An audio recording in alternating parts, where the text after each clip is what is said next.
जय हिंद। आज हम लोग 10th क्लास का एक्सरसाइज 3.3 का पहला क्वेश्चन बना रहे हैं। ठीक है, 10th क्लास का एक्सरसाइज 3.3 का पहला क्वेश्चन बहुत ही इंपॉर्टेंट है। ये प्रतिस्थापन विधि से और विलोपन विधि से दोनों को मैथ बनाने के लिए देता है। आज हम लोग इसको समझेंगे प्रतिस्थापन विधि से, क्योंकि पहले में ये 3.3 में कह रहा है कि इस समीकरण को प्रतिस्थापन विधि से हल कीजिए, यानी रैखिक समीकरण को प्रतिस्थापन विधि से हल करने के लिए कह रहा है। हम लोग इसको प्रतिस्थापन विधि से हल करेंगे। देखिए, इसको सॉल्व करते हैं। x plus y is equal to 14, यह समीकरण 1 हो गया, और x minus y is equal to 4 समीकरण 2 हो गया।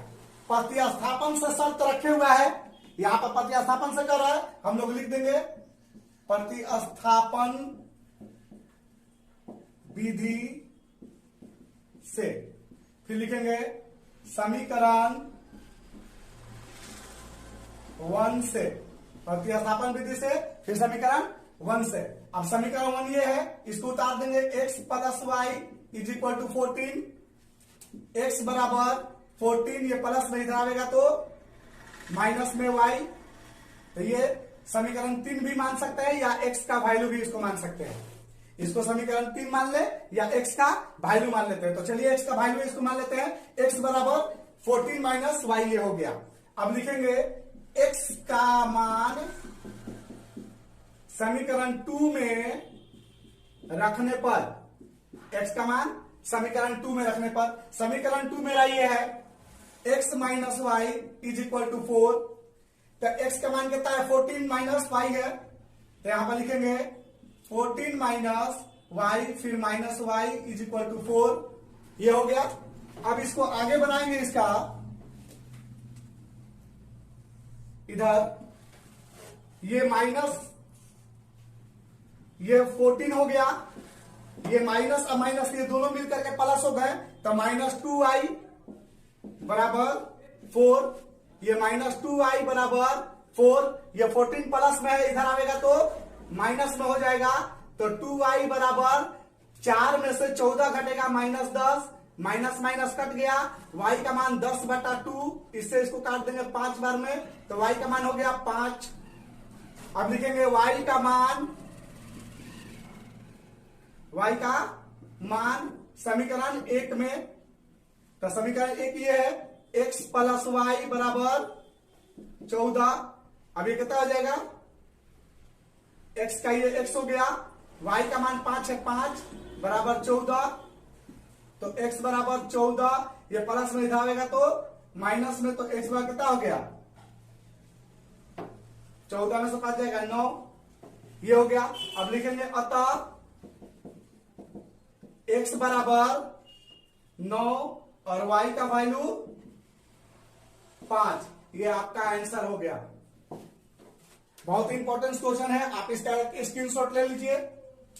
देखिए, इसी क्वेश्चन को जब विलोपन विधि से फिर कह देगा सॉल्व करने के लिए, तो विलोपन विधि से और आसान है। ये प्रतिस्थापन विधि से थोड़ा सा लॉन्ग हो जाता है, लेकिन विलोपन विधि से और आसान होता है। उसमें केवल हमें प्लस माइनस का कम्युनिकेशन करना होता है। देखिए, लिखेंगे हम इसको, फिर विलोपन विधि से भी बना देते हैं। विलोपन विधि से ये हो गया। प्रश्न उतार लेंगे x plus y is equal to 14 और x minus y is equal to 4, समीकरण 1 हो गया, ये समीकरण 2 हो गया। ये प्लस माइनस दिया है, हमें इसमें प्लस माइनस का कम्युनिकेशन नहीं करना है, क्योंकि ये प्लस माइनस ऑलरेडी दे चुका है। केवल हमको ये प्लस माइनस से काट देना है, प्लस और ये माइनस, ये प्लस माइनस से दोनों वाई कट जाएगा, ये दोनों प्लस में इस दोनों को जोड़ देंगे, कितना आएगा? 2x, ये हो गया बराबर 14 में 4 जुटेगा 18 हो जाएगा। x का वैल्यू 18/2 हो गया, इससे इसको काट देंगे 9, x का वैल्यू कितना हो गया? 9 हो गया। अब लिखेंगे x का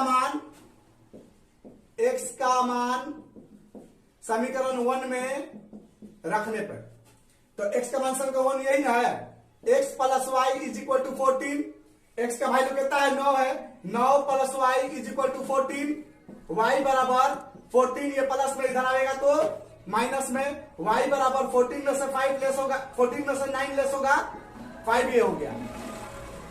समझ में आ रहा है? अब फिर क्या करेंगे, x अतः लिख करके x बराबर 9 और y बराबर 5।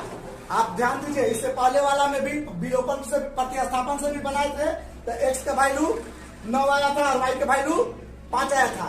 आप ये जान चुके हैं कि नियम बदलने से आंसर नहीं बदलता है।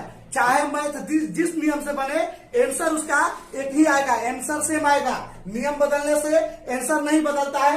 यदि हम इसको वर्ग गुणन से भी बनाएंगे तो x का वैल्यू 9 और y का वैल्यू 5 ही आएगा। ठीक है, आप ये स्क्रीनशॉट ले लीजिए, आपका ये एग्जाम के व्यू से बहुत इंपॉर्टेंस है। कि इसी में ये दूसरा क्वेश्चन है, कहता है कि s minus t is equal to 3 और s बटा 3 प्लस टी बटा 2 बराबर 6। इसको भी प्रतिस्थापन विधि से सॉल्व करने के लिए कह रहा है। उसी में ये दूसरा क्वेश्चन है। तो देखिए इसको भी सॉल्व करते हैं। लिखेंगे प्रतिस्थापन विधि से s minus t is equal to 3, ये समीकरण 1 हो गया। समीकरण 2 को हमको थोड़ा सॉल्व करना है इसको। तो देखिए इसको भी उतारेंगे, s by 3 plus t by 2 is equal to 6। 3 और 2 का लघुत्तम निकाल देंगे, 6 हो जाएगा। 3 के टेबल में 6 2 बार में है, 2 से और s में गुना करेंगे 2s ये हो जाएगा। प्लस 2 के पास में 6 3 बार में है, 3 में और t में गुना करेंगे 3t हो जाएगा, बराबर 6 ये हो गया। अब देखिए 2s प्लस 3t बराबर 6 के 36, ये समीकरण 2 हो गया। ये समीकरण 1 और ये समीकरण 2। अब यहां पर लिखेंगे पुनः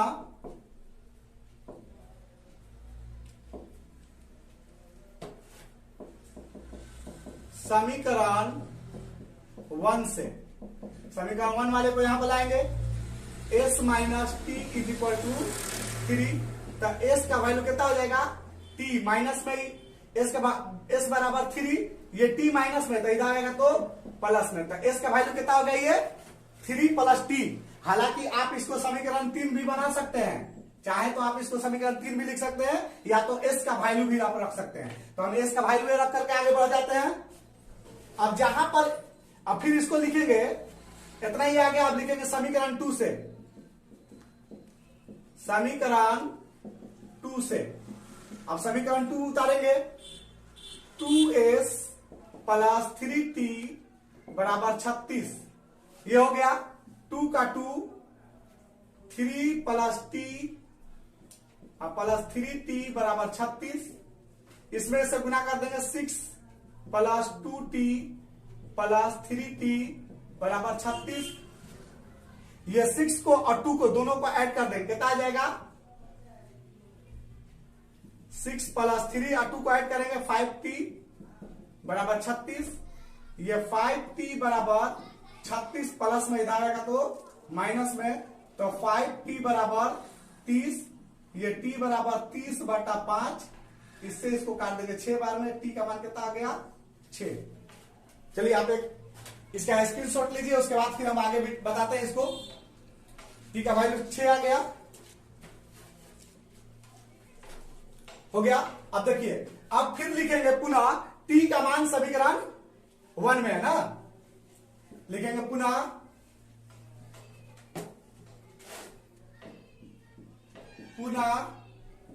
t का मान समीकरण 1 में रखने पर हो गया। अब समीकरण 1 ये है, s minus t is equal to 3, तो s का तो वैल्यू नहीं दिया है ना, लिखेंगे माइनस टी का मान 6 बराबर 3, तो s का वैल्यू कितना हो जाएगा, 3 माइनस में इधर आएगा तो प्लस में, तो s का वैल्यू 9 ये हो गया। अब लिखेंगे अतः s बराबर 9 और t बराबर 6, ये आपका आंसर हो गया। यदि आप चाहे तो इसको विलोपन विधि से भी बनाएंगे तो s का मान 9 और t का वैल्यू 6 ही आएगा, या ब्रज गुणन विधि से भी बनाएंगे तो इतना ही आएगा। यानी कहने का मतलब है कि नियम चेंज हो जाने से आंसर चेंज नहीं होता है। 3.3 में आपका प्रतिस्थापन विधि से कह रहा है, इसलिए करके हम प्रतिस्थापन विधि से इसको बना रहे हैं। ठीक है, आप एक इसका स्क्रीनशॉट ले लीजिए और ये आपका एग्जाम का भी उसे बहुत ही महत्वपूर्ण क्वेश्चन है। यदि मेरा वीडियो अच्छा लगा है तो लाइक कीजिए, शेयर कीजिए और मेरे चैनल को सब्सक्राइब कीजिए।